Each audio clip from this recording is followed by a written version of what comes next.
Hello guys, in this video I am going to show you where you can check the rides section in the Busch Gardens application.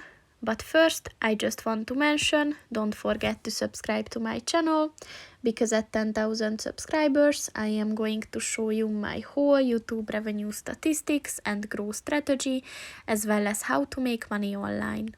Let's jump into it. First of all, open the application on your phone and then click on the guide button at the bottom of the page on the left. And then scroll down and look for the rides section and then click on the view all button. And if you scroll down, you will be able to see all the available rides. So if you're interested in any of them, then just click on that.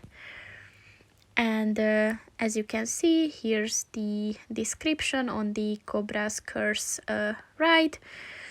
And you can see the ride type and also the height requirement. And you can also purchase a ticket and skip the line if you click on that button at the bottom of the page.